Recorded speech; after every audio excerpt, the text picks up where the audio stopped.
Welcome back to another episode of the OKC Redcast. I'm Tyler Vaughn. And I'm Alan Langston. And Tyler, can you guess what I'm going to say this week? I'm just going to put it on you. See if you can come. The double over Liverpool. I'm going to something over the Champions League. I don't know. Yeah, there you go.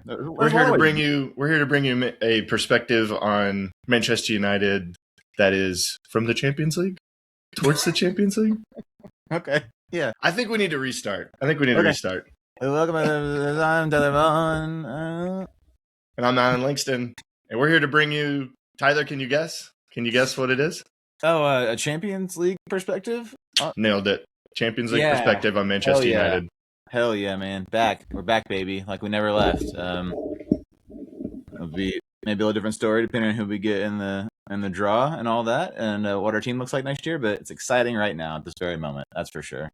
For sure. When's the last time we were in the Champions League? Tim, shush. We haven't introduced you yet. Shush. Well, spoiler alert. I can't believe our guest is speaking up before you introduce him. Yeah, out of turn. How dare you, sir? This is a profession. He feels so comfortable with us now. Well, in case you're not watching, we are joined by returning guest, core member of the group, and the wearer of the finest beard this side of the Mississippi. It's Tim Chickaraski. Tim, hello. Hello. Your question, Tim. When was the last time we were in Champions League? What was that? 23? Yeah, it was Ronaldo. No. Ronaldo's last, right? Because Ronaldo single-handedly kept us in Champions League. We got knocked out in the knockout rounds. Onana and Ronaldo didn't overlap, did they? No, you're right. It was the year after. Well, okay. It was the year we got Onana, and he completely crapped the bed in three of the games. That's right. Onana had 8 mistakes in them. Yeah. Was that 24 or was that 23? Yeah, it was. Oh man, wow. I'm glad I blocked that out. Should we start over again from the top? Take it from the top? You know what's sad I think if I'm sure most of our or quite a few of our listeners listen to Talk of the Devils, but they were talking about how I think we've been in Europa 5 or 6 times over the last 12, 13 years since Sir Alex, and that's just as much as we've been in the Champions League. Mm-hmm. So we literally just keep going back and forth, Europa or Champions League, which is pretty sad. Right. Group stage exit in 23-24. The one I was incorrectly referring to was 2 years prior. We got locked out by Atletico in the round of 16. So, man, yeah, I blocked that one out. All right. Okay, moving on. It's only been a few years, Tim, but it feels like a lifetime. That's been a while. That's why I was kind of curious. Yeah, I mean, it'll sure beat the schedule we've had this year with no midweek games, or at least no European midweek games, having to play 6 Mondays this year, a Friday in there, and a handful of other. I mean, we've had so many midweek games this year, which is just crazy and no fun, really. But it'll be nice to have some Tuesday, Wednesday Champions League games, which hopefully means more Saturday league games and a more normal schedule, which I'm always excited about instead of trying to figure out when they're going to move our games and all that stuff. But since we last recorded though, we'll get to Champions League talk in a minute, but league play, we previewed the Leeds game, and I think we were all pretty confident we were going to win that game, considering the current form, but did not beat Leeds, but we did bounce back and beat Chelsea, Brentford, and Liverpool. So Alan, how are you feeling about the last month of Manchester United Football Club? Pretty good. Pretty par for the course since Carrick's taken over. Yeah. I thought Leeds just had a lot more fight, guile, energy about them, and we just kind of got blitzed. I think they went with a 3-4-3 formation, which our team you think would be kind of used to playing against or have some idea of how to play against it, but they didn't. I don't know if Carrick really understood how to tactically outmaneuver it, but just didn't go real well that game. And but since then, it's been a nice bounce back. Some halves weren't the greatest performance. Some halves were really good, such as the first half against Liverpool on Sunday. But yeah, that's kind of been what's been going on under Carrick. There's been 60 to 70 minutes of good stuff, and then maybe 30 to 20 minutes of not so good stuff that you hope they cut out next year. Maybe with a preseason and some added depth. But I mean, like I said at the beginning when Carrick came in, I didn't really care how we played as long as we got Champions League, and we've done that. So I'm happy. Job done. Yeah, the Leeds one's a bummer. I mean, they came out super flat in that game. Leeds were up for it, even though you'd hope United would be up for a big rivalry game like that. They just seemed to come out flat, and they didn't really play until the Martinez sending off for the hair grab. Which is baloney. Yeah, I would say so. But yeah, all in all, I agree. Mostly good. Feeling pretty good about it. Tim, do you echo those sentiments, or do you want more? No, I think it's been good. He wanted the title. Yeah. Yeah, I don't think that was mathematically possible. But no, I mean, the Leeds game was just unfortunate. I feel like the hair pull red card that really like dwindled any chance of like tying him back up again. But no, they've been playing great. I feel like for as many injuries and players that a lot of people are not really happy about playing, we've been doing well and beating good teams. So Yeah. I got nothing to complain about. Yeah, not to dwell on the Leeds game too much, but I think that there's kind of been, I mean, there's two schools of thought between whether or not Carrick should get hired, whether or not we should look for somebody else. And I think that for that one, a lot of the people were coming out of the woodwork saying, this proves it. You can't handle it. Got the subs wrong.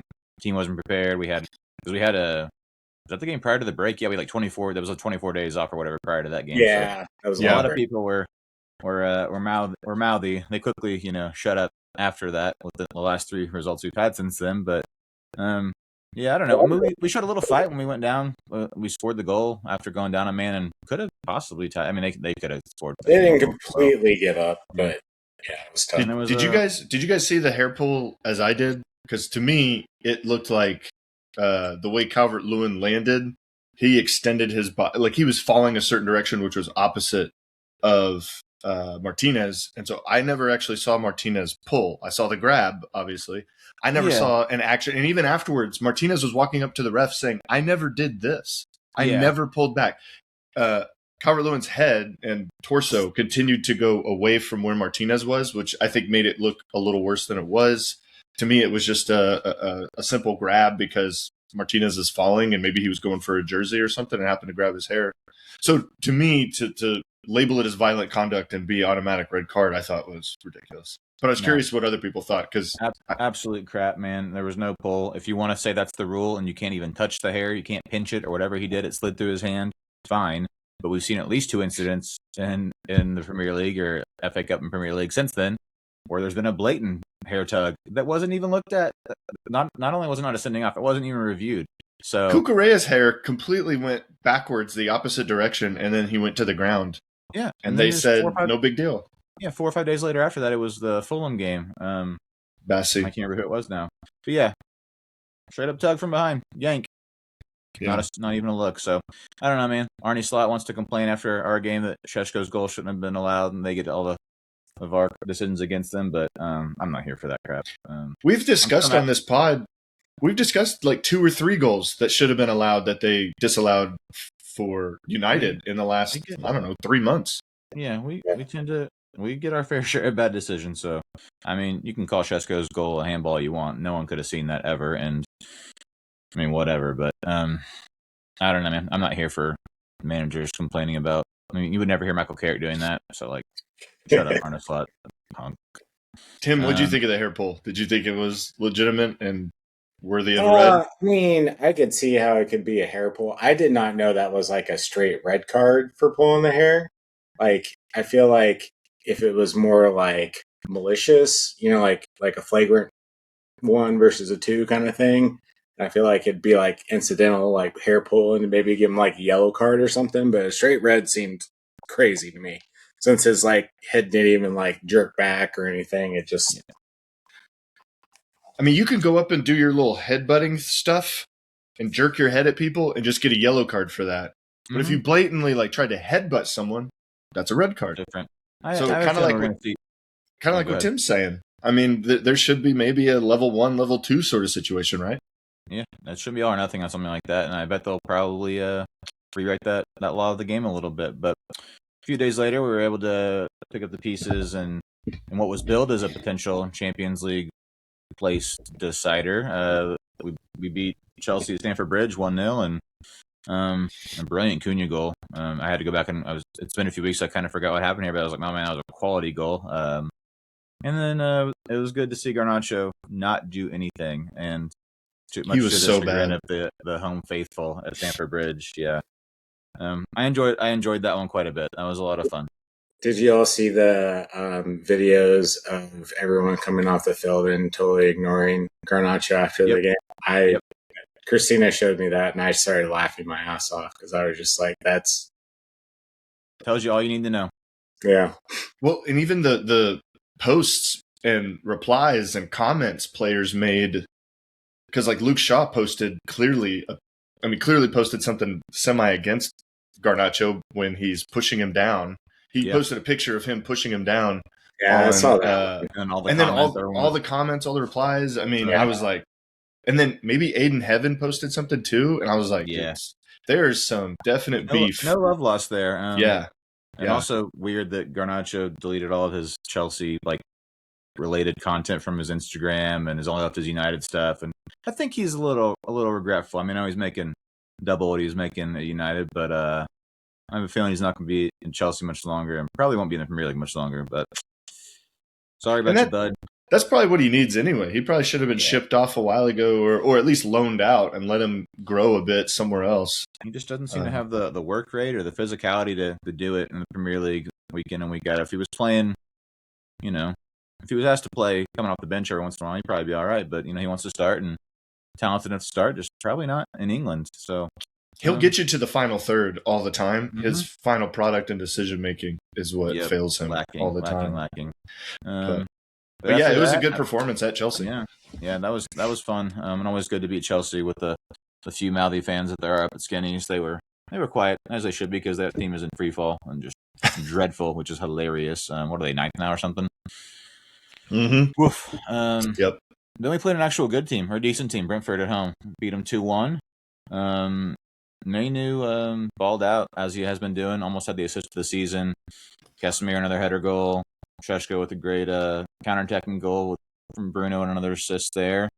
And Lamans, man of the match there probably with a million saves. I don't know how Igor Thiago didn't score 3 or 4 goals there. He's one of the best strikers in the league. And he missed a couple he should have scored, but Lamans played, incredible. He was just incredible. And Heaven did a good job against him. Yeah, dude. Heaven's been good. Really good for not playing a whole lot this season. And that's something I want to talk to you guys about in a minute when we get to the player portion of the podcast. But yeah, that was a gritty 2-1 win. And I can't believe Ahmad didn't score that, though. And he did the right thing. Almost any other time, you aim for the corner on a goal. But in that situation, you just go down the middle, and it's a goal. Yeah, it's going back across the goal where everyone was at was kind of I don't know. It's a bang-bang thing. And he probably didn't think the ball was going to come to him, honestly. He wasn't quite set for it. But I don't know. Ahmad's been disappointing since AFCON. You can still see the quality, though. It's just, I went back and was watching some of the highlights because we're going to talk in a while about the games coming up. And earlier in the season when we beat Sunderland and drew with Forest, and when we beat Brighton, Ahmad featured in all those games and was just tearing it up. And it was night and day watching just the highlights of those games versus the way he's been playing lately and just going at guys and creating chances. And the flashes are still there, but I don't know if it's the legs or he's just, I don't know. It's just weird. And then Mbumo's fallen off a bit too, I feel like. I feel like when Ahmad and Mbumo were playing on the same side, that really helped each other a lot because either one would drag people away and they could do the Ahmad always wants to go inside and those sort of things. So I feel like that helped a lot. And they haven't played like that ever since we went back to the double pivot. So you're saying Carrick out now? Nope. Nope. That is the last thing I'll say. I'm Carrick in. But I agree, Tim. I think they fed off of each other a bit. Yeah, I don't know. It's just Ahmad's one of those guys I feel like has that little burst of pace that can go against that guy's 1v1, one of the few guys we have that really can, change a game like that. And I don't know, just when he gets in those chances, I don't know if he's in his own head now or he's just kind of lacking that little bit of quality, kind of like, Garnacho. But he still does some nice things. The gaff against Liverpool aside, he had that tackle against Brentford that led to the goal for Šeško, that brilliant tackle in the final third. So he's still working. He's not producing in the final throw like we would like him to. But speaking of, but he even created the header for the Mainu goal. He put it back into the goal, which then McAllister tried to clear and didn't. So and again, he dribbles well. I think it's mentality and confidence for him. Yeah. We just got to get him back in the right mental state. after last year, I just kind of thought he turned a corner and was going to be, one Sure. of the guys, and it's just not quite kicked on yet. But I'm willing to give him time. I know some people are like sell him, loan him, which I hear loan him. You can't loan him. No, he'll be How old is Ahmad? Is he 23? 23? Yeah, I think 23. He's still young. He's still young. He's still super young. Yeah, it's just one of those things people don't like to wait when they see all these young players coming through that are tearing it up at different teams, and everyone thinks everyone's got to be a superstar by 19 or they're no good. It's just like, that's not. Everyone's let them have their time. These next few games, I hope Ahmad gets a little more time, and even I want to see some Shea Lacey and. I agree. I hope we see a lot of that. Some of the younger kids, get them in there. Let's give them a shot. Opportunity. Because there's no advantage to finishing higher, is there? I mean, I get prize money, I guess, but it's just we'll still be in whatever pot we're going to be in regardless. Okay. Aren't we 6 points above everybody right now? 6 above Liverpool. I don't know what the rest of. But well, Villa lost to Tottenham, so I think we're above them by 6 as well. Yeah. No, it's good. I mean, I think we've got a couple games we'll be able to at least 1 or 2 will be able to play the fringe guys, and I'm sure the last game of the season will be a mostly youth squad away at Brighton. But we're 6 above everybody else. Yeah, 4th and 5th. The real fun stuff, man. Fellas, we smashed Liverpool. Smashed them. I mean, twice. 2 wins over Liverpool for the first time in a decade, and it was a little nervy, I suppose, but. It was really fun for about 20 minutes there. Like thought we were going to be banging in the goals, I think, and then we're like, we'll take 2-0 at halftime, and then it was like, able to draw. What's happening here? We spotted them 2 goals and still won, so we were being really nice. Yeah, I mean, Ahmad definitely an impact player the wrong way, and then Lamans with it, I guess his first probably error, which is really something. So not going to knock him at all. As bad as that was, and you hate to see that, but. Yeah, Tim, we played through 2 shitty ass mistakes. Yep. Yeah. You're right. So that's awesome. We just wanted some drama, I guess. Yeah. Yeah. We want to score when it's Stretford in. I mean, no big deal. It's just kind of like what we do. It's pretty cool. We wanted them to experience what it's like to score at the Stretford in too. Yeah. Tim, you were at Skinny's with me, and how'd you feel about the vibes at Skinny's? It was great. There was a bunch of new people. I think that 3rd goal, that's probably the highest I've seen most people jump in a while. There was a lot of there were some bodies moving, yeah.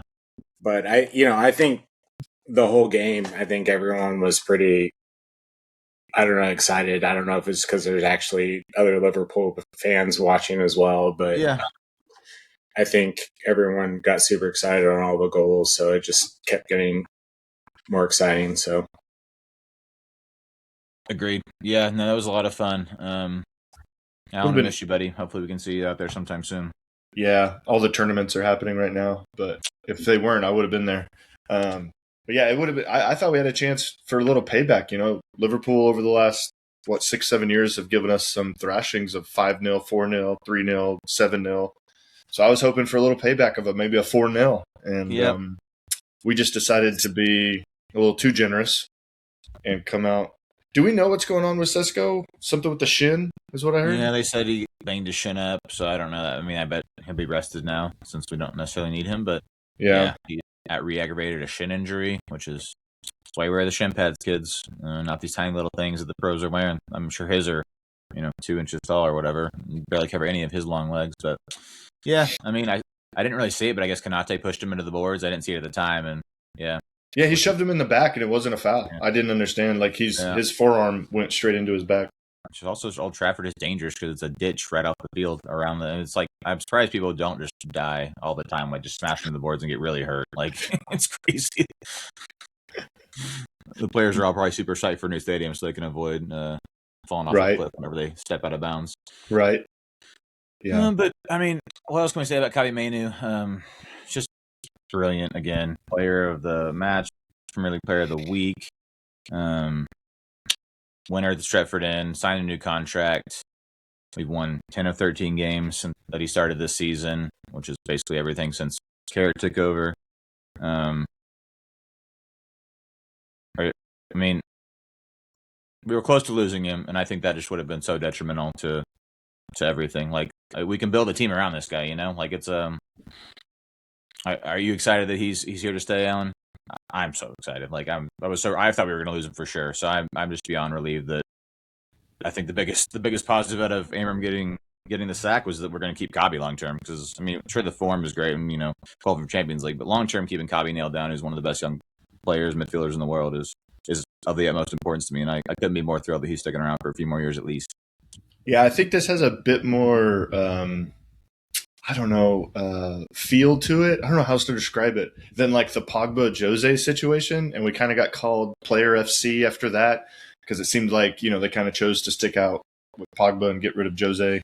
In this situation, Manu, I guess because he came through the academy and hasn't left and come back and hasn't been pushing, you know what I mean? Like he just has a bit better attitude about it. I think there's a bit more loyalty to him than the whole Pogba situation. But yeah, I'm the same way. I wasn't real thrilled with what I was seeing from Amorim, obviously, finishing 15th and losing to Spurs in a final the way that we did was terrible, absolutely terrible. And to top it off, you almost tossed one of our most talented players to come through the academy in some time. Arguably since the 92 class. I don't know. Like you could make some arguments. And it would be really sad to see that happen. So, yeah, I'm really thrilled that he stayed and he powered through. I don't know who it was, Dallo or Cunha or somebody was maybe Casemiro. Somebody was talking after the match, and he was like, maybe it's a good thing that Manu went through what he did with Amorim because he knows what that's like. Dallo. It was Dallo. Dallo. Amorim. He's not going to say anything about it. He was like, Amorim. Yeah. His uncle. I saw it too, and I was like, I see right through that. His great uncle. Yeah. Nope. Not having that. But I thought it was true. Like maybe that was good for Manu to go through something like that and come through it, mentally stronger, similar to what Maguire's done at different points in his United career. Yeah. So Tim, you getting a Kobbie Manu jersey next season? Kobbie kit? Me? Yeah, you. Oh, maybe. We'll see. I'm kind of been on a not buying jerseys since they're $300 or whatever. Because they go on sale. Get on the email list. They go on sale like 3 times a year. There was a huge sale like last month. Like on sale for like what they used to like go for. Mm-hmm. Like retail. That's how they get you. It's too much money. But we'll see. I'll probably break down and buy stuff. So yeah. We'll get. But no, I'm happy he's staying. I'm also happy that like he's playing awesome, and I was beginning to like wonder if it was just kind of a fluke of him playing well the year before because he couldn't break into the squad and he had that terrible performance for that one game, whatever it was. Well, Kobbie's been brilliant. 10 of the last 13 games. He started. We've won. Bruno, just running out of ways to describe how amazing he is. Up to 120 chances created in the Premier League, more than any other United player in the Premier League era. And second place on the list of the most chances created is Dominic Szoboszlai with 65. So Bruno's almost doubled up the number 2 in the league in chances created. So just incredible. He's 2 off the Premier League single season assist record.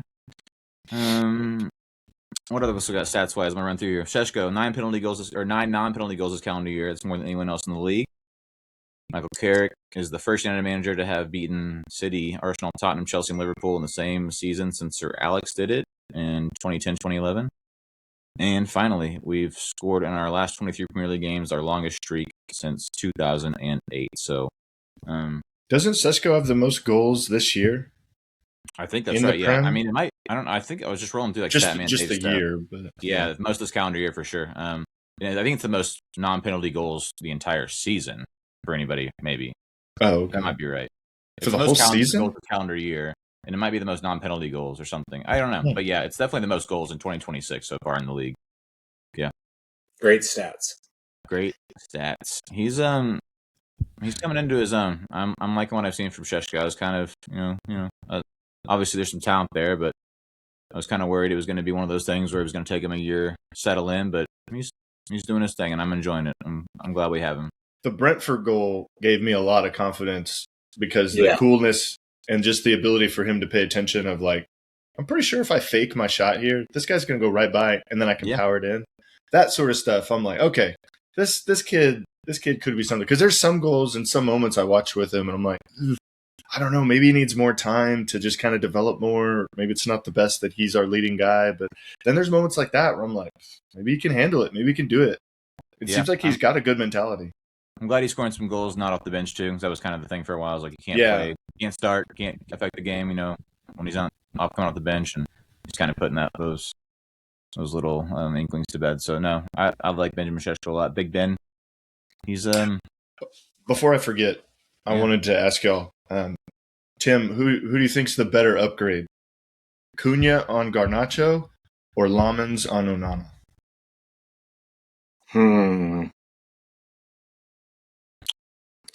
Probably Lamens, because I think. I don't. I don't think really Cunha is like that much of a left winger. I mean, he's a better inverted winger, but like I feel like he's a better. Don't get into the nitty gritty, Tim. Okay. But Lamens is literally awesome. Like I think he is. Not only is he good, but I think he's just mentally, like, just sturdy. Like he's a robot. He does not have feelings. He does not so like none of the usual bullshit of playing at Man United is affecting. He just he makes a mistake. He just goes on, and I don't know if y'all have heard him doing interviews or anything, but he's literally just like, I'm out there playing. I'm doing my job. Exactly what you want. So, and the scouting director I trust, because he found him and no one probably even like considered him, and it's fit perfectly. So, what do you think, Tyler? I'll go with Lamens as well. I mean, Garnacho at least did a few nice things here and there, and you can always kind of hide an attacking player if they're hurting the squad. You can't hide if you've got a crap goalkeeper, and Onana was that for us. I'm not saying he's a bad goalkeeper, but he could not handle the job at United and cost us a lot of points.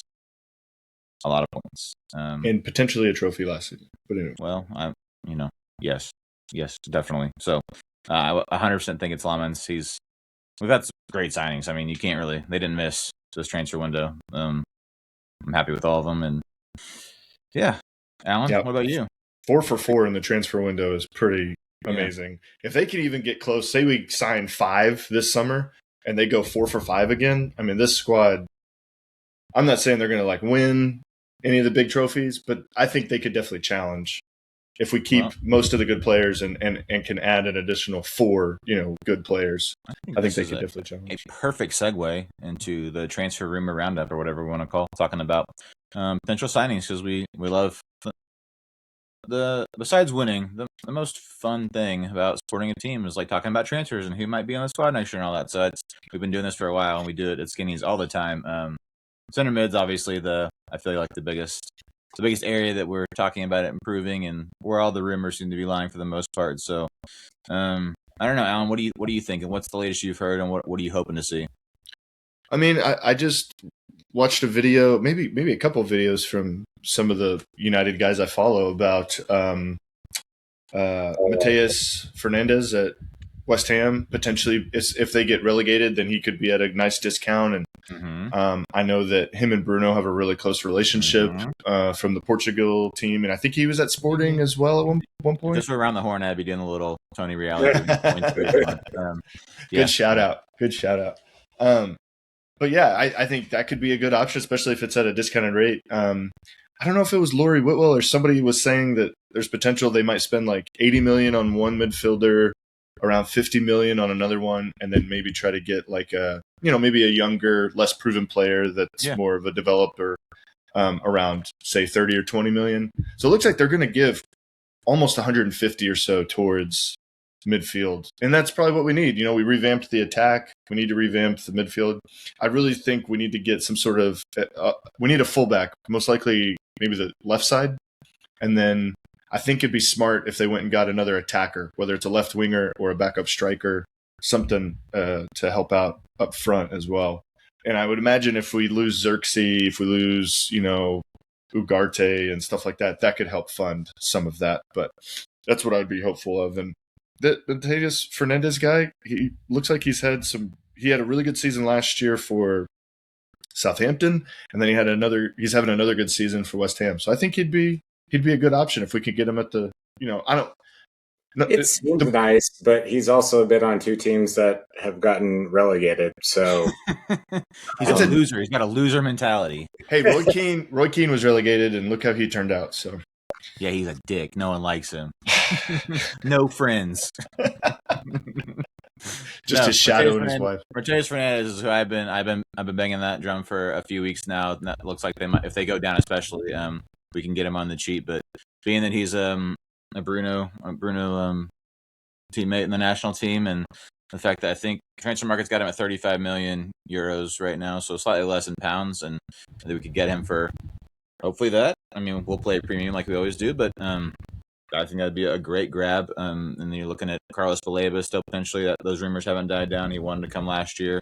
His stock has fallen a little bit. He should not be $100 million or 100 million pounds this window. Not even close. Not even close. I'm sure they'll want 75 or 80. Maybe we can talk them down to 60 or 65.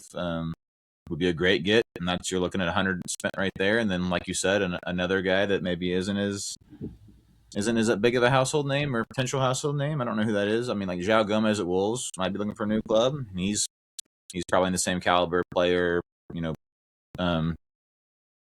potential like transfer fee as Mateus Fernandez. So, there's definitely some options there that are Premier League proven that I think would be great fits, and especially if Ugarte goes, we'll have to at least get 3. But yeah, if Ugarte goes, we need like 3 midfielders. Yeah.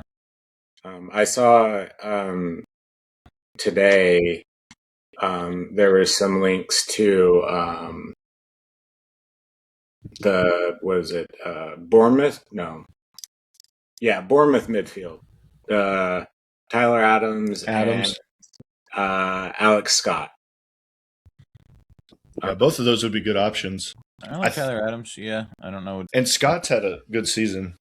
Scott would probably be expensive, but I think Tyler Adams would be a good steal at a lower thing, because I think he's a really good defensive midfielder that's really good about viewing the field and just knowing where players are at, and like not as like the replacement for Casemiro or Manu, but just like a player for depth and to step up when you just people love the Americans, man. That's all. I know. Tyler Adams is probably one of my faves. So he's good. He's solid. And like you said, he can play a couple different spots. He's defensive minded, pretty solid. Like no issues there. I don't know what he'd be going for transfer wise. I didn't look him up, but there's also links continually with Pulisic at AC Milan. I saw that heating up a bit. That's always there. That'd be cool, but that'll never happen. Not probably would be surplus to requirements. I mean, especially if like Mason Mount's still around, and I don't know if he'd be getting a lot. I mean, we'll have more games next season though, so there'll be plenty of opportunity. And yeah, I mean, I'd take a punt on him. He's good. He's real good. He's not doing as well Milan right now, but that's okay. Well, he was great last season for Milan. Yeah, he was awesome. A rough season for them in general. Yeah, I mean, he was really good at Chelsea when he was playing at Chelsea in the Premier League. He was until his final season. It looks like Elliot Anderson, who I was pretty high on for a while, and I think would be a great fit. Take over for Casemiro, is going to be going to City. That's kind of, I think they've got that one in the bag. It sounds like I haven't heard anything about Adam Wharton in a while. He was on the list, and then Bruno G and Tonali at Newcastle. I mean, those guys are still probably on the radar, and I feel like Newcastle would probably sell, but would probably pay quite a bit more than anybody we've mentioned so far for those kind of guys. Chukwueminde from Real Madrid, yeah. Tchouaméni, yeah. That kind of those rumors started picking up a couple weeks ago, but I feel like they cooled down immediately. Like maybe they. Yeah, I couldn't imagine it, but I guess it's kind of cool that we're getting linked to.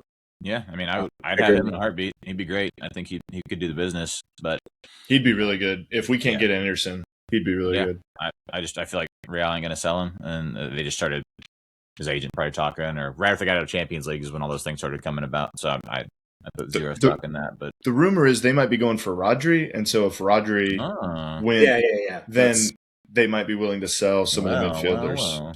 So, and everyone's like comparing it to Casemiro when he came in, because like Real's like, we'll dump you in a heartbeat, and like it's kind of like, oh hey, United usually sticks with their players a little bit more very much more loyal than Real is. So, but we'll see. Alan, you mentioned. Go ahead. I was going to say some other Prem midfielders that have been linked are Stiller and Ederson out of Serie A. So both of them are. Stiller's a little bit more, I think, defensive. I can't remember, but there's questions over how he'd handle the physicality because I don't think he's the quickest. But I don't think he's the biggest guy either. So it'd be a big question of how he'd handle the physicality of the Premier League. And then Ederson's kind of like your all-action box-to-box midfielder, but same thing. How is he going to handle the physicality and the challenges of?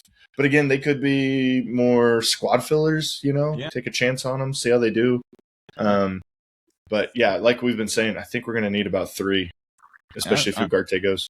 Yeah, I'm big on Premier League proven guys or guys that know what they're getting into, and I think we're going to have plenty of those kind of options with Wolves and West Ham potentially going down and Baleba being available. So I think we can get our pick of the litter amongst a couple of guys that are Premier League proven, which is where I always try to get my players from is the other Premier League teams, for sure. And they were pretty quick last summer, and they probably need to do that again because there's going to be a fair amount of other Premier League teams, circling on these good midfielders that we're talking about. So Vavell, I trust. Yep. Chris Vavell knows what he's doing. I'm sure they've already had some conversations with agents. Hopefully get him locked down before the World Cup. Qualifying for Champions League early helps with a lot of stuff. All those things are big for players. So I hope they do the same thing that they did in the last. Yeah, I know you guys mentioned it, but I felt like they did a lot better of selling United. Like they went to the players, they talked to the players. They're like, "This is our plan. Do you want to be part of it?"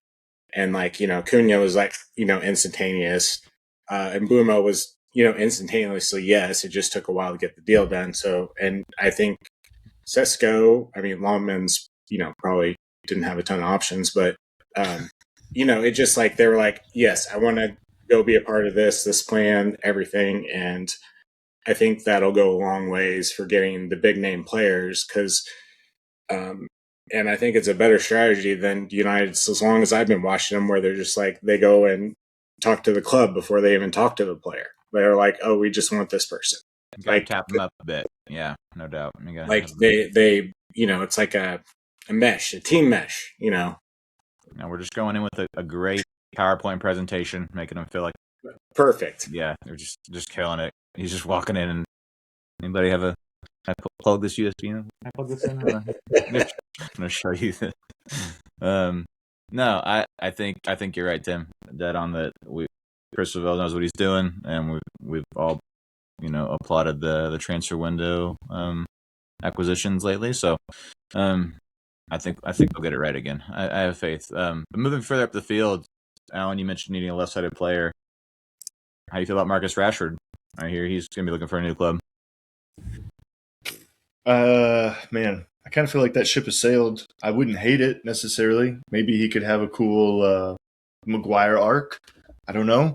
Yeah. But play on the left again. He could play under Carrick. And maybe Carrick get the best out of him. Yeah. I mean, it wouldn't be the worst. I don't know. I think mutually on both sides, it's probably best to move on.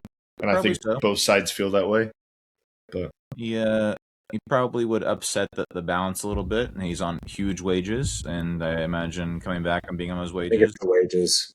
Yeah, we don't want that on the books, and I think it would probably ruffle some of the guys in the locker room the wrong way, especially considering his lack of professionalism, so to speak. During some of his time at United. So I think you're right. I think probably time to move on there. But the one I keep going back to that I would be very excited about that we could rebuy or get back. Danny Welbeck. Danny Welbeck is 35, almost 36. Michael Carrick came out and said that he still talks to him pretty regularly. He's having his career best season. He's valued at 4 or 5 million euros right now. Bring him home. Yeah, bring him back, man. Well back. Let's go. He's been great this year. Dude, is he on the free or is he? He's got one. He just extended his deal with Brighton another year, but that's just because they know we're coming and they want to get some money. We could offer him 10 million and get him back, and he would be a great guy. He knows the league inside and out, has done it all. He could help Šeško with stuff. I mean, you could still do a job, and he probably wouldn't expect to start every game. I mean, I don't. If they're not already talking to his people, because we're not gonna have a lot of money to spend. Like we need to get a couple midfielders probably first. So I mean, I'm saying get that guy back. That guy Wells. Let's go. Let's get him back. That would be awesome. I'd be okay with that. Okay. That's 2 for 2. Tim, are you For sold? two? You want? Okay. I mean, I would love the Rashford arc, but I don't think that'll happen. I'm gonna email our liaison at the club and be like, "Hey, we all agree that Danny Welbeck should come back." There you go.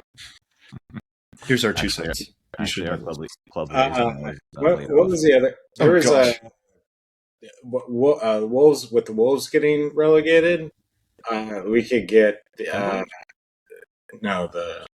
Wolverhampton Wolves. Wanderers. Wanderers. It is funny. Everyone calls them Wolves, and they're really the Wanderers. Trying to see if we could get their striker after they get relegated. He's a big dude. Who's their striker right now? Tolu. Oh, yeah. I mean, they're going to be having a fire sale, no doubt about it. I like the midfielder that we've been linked with there that you mentioned, Tyler. He looks pretty good. Yeah, he'd be fine as a squad player. He's 25, plays anywhere in the middle. He doesn't score a ton of goals, though, does he? No, one in all competitions. I think he's more defensive. I know he is. I just wasn't sure if he chipped in. He's Brazilian. Hey, you know who we haven't mentioned that? I know we're kind of around about talking about it because he's going to be leaving, but Casemiro's been immense over the last, I don't know, since Carrick come in. I mean, his connection with Bruno and all the headers he's scored, that's going to be hard to replace, not just his defensive actions, but the ability he has to get his head on the ball inside the box, whether defensively or offensively, is going to be hard to replace. And I think that's why they were probably looking at Tchouameni and Anderson. They're a little better at getting their heads on the ball. But yeah, Casemiro's been great. Yeah, he's been really good. Basically, since he announced he would not be staying another season, he was doing pretty well, but he's really kicked it up a notch. And probably something to be said for him just knowing like it's a farewell tour and he can kind of go and do his thing. And he's getting up in the final third in the box, in the 6-yard box, and just every time the ball gets to him, you think he's going to score. And he scored like the same goal 8 times this year on a free kick or set piece that's finding his head at the back post. He's been brilliant. I'm glad he's getting his name sung, and his family's always there, and they're getting emotional about it. And he's already said things about how he's really attached to United, and even though he had all these years in Madrid. So once a Red, always a Red, Casemiro. And it's probably for the best that he's not going to be around next year. Like, I think this is a good way to go out. But like you said, Alan, it will be very hard to replicate his output, especially in the attacking end. I'm sure we could find a way to cover defensively, but defensively he can't be a liability sometimes. So yeah, if he misses, the gaps usually open up. Like if he goes in aggressively and misses, then yeah, he's a net positive. But we could definitely short some things up defensively if we got someone with a fresher set of legs on him. So I don't know. I'll miss him though. I like Casemiro a lot, class player. Yeah, you can't say enough good things about him. And he was player of the week right before Kobbie was. Premier League Player of the Week, and then Bruno was Player of the Month last month. We're just racking it up, man. Too many guys doing well. How do we talk about them all? We haven't talked about Aiden Heaven. We barely talked about him, and he's been freaking incredible. And I want to ask you guys, because we haven't talked about defensive upgrades. We're kind of set at the back, assuming. I mean, on the wings or the fullback situation, maybe need to upgrade there. But center backs, we've got a plethora of, and I don't know what our best center back pairing is anymore. Like, honestly, I don't. I would have said Martinez and DeLitt like 2 months ago. Now is it Maguire and Heaven? Like, I don't know. I don't know who you start if everyone's healthy right now. I think it depends on who we're playing, because I think fair. DeLitt offers you a little bit more mobility and cover than Maguire, but Maguire seems to know his limitations and he plays accordingly most of the time, other than when he got sent off against. When was his red card? It wasn't Brentford, right? It was before Leeds? Or was it Brentford? Well, anyway, whenever he got sent off, that wasn't his best job of kind of anticipating that guy trying to go by him. But other than that, I think he does a really good job of definitely defending the box. But yeah, I still think probably our best lineup is what you said, Tyler, is the partnership is probably Martinez and DeLitt. But I'm really liking Heaven, man. I think he might be above Euro in the pecking order. And I like Euro a lot too. But I think what I'm seeing out of Heaven is just slightly better. He's just seems to be a little more consistent. Not Yoro's brilliant and does some things that you can tell in a few years he's going to be just one of the best in the world. But he has a few errors here and there, kind of will lose his man or miss a tackle or whatever it might be. But Heaven is a little more of a physical presence probably, and just steady Eddie. Doesn't seem to make many mistakes. He did initially, but no, he's been really, really good. I don't know. Martinez is brilliant too, though, and him getting this 4-game suspension is not ideal right now for him. But at least we're getting a look at some other guys and getting Heaven's doing well, filling the void for now. So I think it's going to be quite the battle. It'll be interesting to see who comes out on top next season, who our starting center backs are for sure. Tim, do you think we need someone in defense added? Fullback. Yeah, fullback for sure. Yeah. I mean, if they go get a center back, that's fine. But we have so many good center backs, and they've been able to. We ain't buying a center back. I don't. Just midfield. Focus midfield. The only link I've seen center back wise is Van de Ven at Tottenham. Yeah. That they've been looking at. He honestly hasn't had a great season. He's just really athletic. So I'm wondering if they're just wondering, I'm wondering if they're wondering if maybe they could just take his athleticism and develop him into a better defensive player. I mean, if we can get another season out of Shaw like this, which is not a guarantee, we still have Dallo, still have News. Yeah, Patrick Dorgu. They want him to be that guy potentially, but maybe he's better further up the field. I don't know. I googled Manchester United fullback transfer targets, and Patrick Dorgu's on this list here. So thanks Google AI, good stuff. We should definitely go get that guy. Also on the list is Anthony Robinson, Tim. Yeah, let's go. But again, I'm not sure how reputable is it Gemini that does Google's AI. So I don't know. I have not seen them linked to any fullbacks at all, and I would love for them to be linked to it. Oh, further down this list on the right back side is Nusayr Mazraoui from Bayern Munich under consideration. Potential movement depending on Aaron Wan-Bissaka's departure. So good stuff, Google AI. On top of it, pulling some old info. But yeah, I think if we knock it out of the park on the midfield, I think we can still be like Luke Shaw and Delo can be serviceable. Yeah.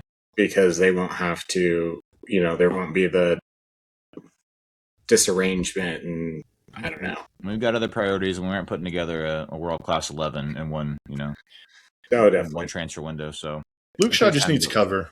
He just needs cover. Luke Shaw could use a little cover. Because he's not going to be able to play all the games. No. I'm surprised he's played this many this year. I think we're all pleasantly surprised. I'm worried about the depth. Yeah. The depth will be an issue. A lot of games next season we played, 40 games. We'll play 40 games, something like that this year, and it could be up to 60 next season, depending on how deep we go in competitions, which is so many more games coming off a World Cup up here. It'll be tired legs. A lot of tired legs. We need some bodies. That's why I don't think a lot of players are going to be leaving. Garcia could see moving, or Garte probably needs to move on, but outside of that, I think everybody else is probably stuck. I would. Speaking of left backs, though, I would definitely hope we'd be looking at like Lewis Hall at Newcastle. Mm-hmm. That. Yep. Robinson would be good, and then Doof at West Ham. He's had a pretty good season. Yeah, those guys would be the ones I'd hope we'd be looking at if we're going to go for Premier League proving. Yep, I like that. And we might also see some academy guys get a chance. You never know. We've got some games coming up, and with the summer tour, there might be some guys Harry Mouse getting a look. That was also just a way for me to segue into the academy portion of the podcast and do a quick rundown on that. So the 18s are in the FAU Cup final. Darren Fletcher's U18s are in the FA Cup final against Man City. They just scheduled that for next Thursday.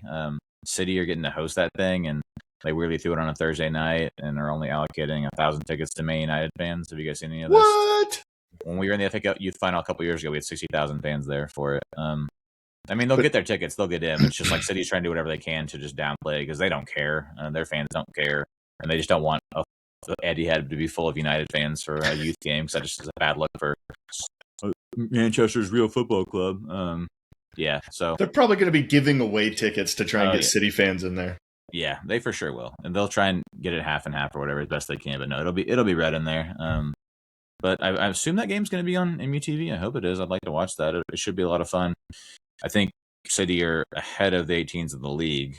I think they're ahead of them or finishing ahead of them. So it'll be a battle, no doubt. But I can't wait to watch that one. Cheeto Obi got the winner in extra time against Crystal Palace in the semifinal, who's a guy that maybe we'll see more of next season, hopefully. I hope so. With another year of academy play under his belt. That was a smooth goal he scored to win that game, too. Really He nice. missed his other chances, but he did a really good job in that extra time winner. Yep. Kept us cool. Yep. I liked it. And then the women's team. So after the pivotal week in late March, early April didn't go their way.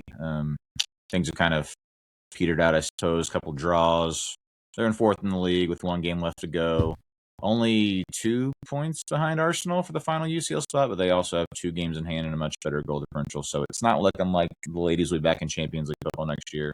Bummer. I have to think Mark Skinner's really on the way out, maybe. I don't know. It's just kind of wonder if depending on how seriously they're going to take, I guess, the women's game. If they're going to, I guess it'll be a good show. If they're fine with where they're at, then he probably stays. But if they have a little more ambition and want to see the women's team do a little better, then maybe they look elsewhere. Although I have no idea who else you get or what kind of women's coaching candidates are out there. Yeah. I don't know. I mean, shout out to they lost their whole team last year. what's that? The women did? Yeah. So they lose, 2 or 3 big players every summer, it seems like, and it's just kind of how it goes. But so yeah, I think Skinner's the biggest criticism against him is that he just sets up not to lose a lot, especially against the Chelsea, for example, like in the FA Cup semifinal or whatever it was. And he still loses. Yeah, they sit back and they give too much respect to opponents instead of trying to go at him, which I get to a certain extent, but you also gotta go for it sometimes and see what you can do and have some faith in them. But I don't know. They could do worse than him. They could probably do better. But need to give a shout out to Leah Galton, who's a winger on the team. She's set to leave. She's been with the women's team since the beginning of this current iteration since 2018, and is the second highest scorer in our young history with 44 goals and 171 appearances. And they did a nice tribute to her and all that. So shout out to Leah. She's once a Red, always a Red. I don't know where she'll end up at, but yeah, they'll have to replace her as well now. So got their work cut out for them. Yep.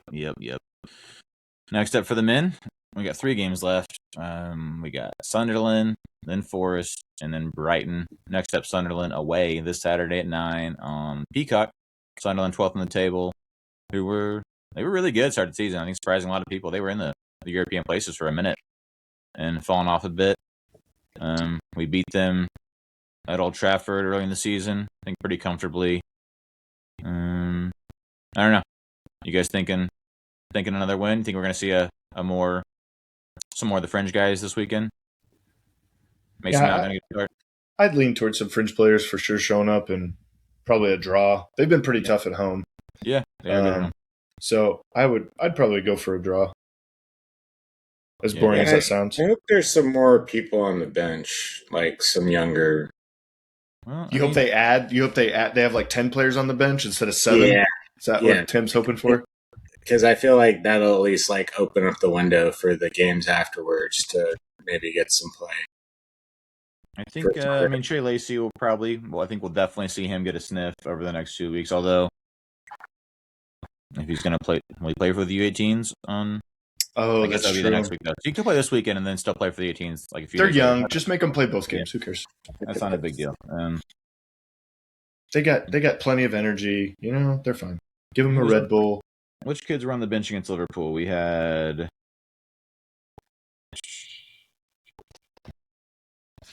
Oh, on the bench. Is that right? Man, I don't know if I saw. Yeah, there was a lot less. Unused subs were Mason Mount, Malacia, Mesralia, Garte, and Bayendir. Xerxes got on, Ahmad got on, Yoro got on. So wow. Trey Lacey had been getting on the bench a little bit lately. Jack Fletcher's been getting a sniff. Well, it looks like they're shutting down Cunha with an agreement with Brazil. Sesko could be out, and I don't know if I believe that. I wouldn't be surprised. Who was that? ESPN Brazil reported that. Yeah. So we'll see. But if that is true, and I don't know, it's fine. If you get some draws to end the season, whatever. We're 6 points ahead of everybody else. So I don't hold a grudge against those guys for wanting to have fresher legs going into the World Cup, and if it helps them not be as burnt out and come back better after the World Cup, then fine. And it gives us a chance to see some other guys play. I think we're all in agreement. And I think most of the fan base is in agreement. We want to see some of the kids play. Get them out there. I want to see Thwaite. I really want to see Thwaite because I hear a lot of good things about him. Yeah, he was a kid. The game before last was it the Brentford game? He had played like they didn't. Oh, it was the FA Cup semifinal. He played all 120 minutes of that semifinal, and then 2 days later was on the bench for United. Or a day later was on the bench for the senior team. Yeah, wild. He didn't get on, which he probably was never going to, but just wild to think that like he could have potentially played for the first team 24 hours after playing 120 for the kids. But yeah, I hear he's one to watch, Alan. He's one to watch. Yeah, I want to see him. Yeah, then we go. Then we got Forest at home after that at 6:30. They had to give us one more of those. They're really testing us this season. At 6:30 on a Sunday, the 17th. Forest, who were looking pretty safe, but I mean they've got us. They've got Newcastle. They've got Bournemouth, and they're still in the Europa League against Villa. So did you guys see the injury for Gibbs White? I don't want to talk about it. I had. Oh that my on here word! Gross. That was gross. That blew my mind. The picture that guy got of him. I saw somebody sent it to me, and I didn't see it at the time. And I just opened it. I was like, "Oh my! What did like?" Did you see it, Tim? Warning. No, I don't. I'm good. You can see his skull. Basically, it's insane. It's insane. All right. Yeah. No, thank you. He probably got like 15 stitches too. Oh, yeah. Poor guy. It was Morgan Gibbs White, wasn't it? Yeah, it was Gibbs White. Yeah, because him and Sanchez hit each other going for the ball all out. He's really good. I'd take him if they, Yeah, heads up. I don't know how long he's going to be out for. He seems to always have a good game against United too, so he annoys me. But I would take him for sure. Yeah, and I think he's due for a big move. I think someone like Chelsea or us or somebody, Arsenal, Tottenham almost got him last season, but didn't work out. He's really good. I'd have him. We'd probably pay $75 million for him if we try to get him, but and then we end the season at Brighton away. We know that'll be Sunday, the 24th at 10. Beat them 4-2 back in October. Danny Welbeck scored against us in that game with a nice free kick goal. He always scores against us. I know. He loves it. He wants to come back. He's yearning for the move back. He wants to come home. But no, yeah, another one that we'll definitely see some fringe players out there for. Maybe Danny Welbeck tears off his Brighton kit to reveal a United kit, WWE style. I don't know. I'm trying to get the ratings up for the league. If they're listening, that's what you could do. Tim, what do you think? How do the last 3 games go for United? Put you on the spot. I'd say we'll probably win, tie, win. I bet the kids are going to play and they're going to tear it up. Win, tie, win. No loss. I like it. I was like, Forest kind of has to play, and Brighton probably won't care about playing because I think they can't get into Champions League. So they might still be looking at Europa League, though, right? I think they can get Europa. Yeah. So they might have something to play for. But maybe not on the last day, but we'll see. Yeah, that's what I meant. Like on the last day, I think it's less to play for. So hopefully it'll be fun games. Well, we didn't even really. I mean, do we think?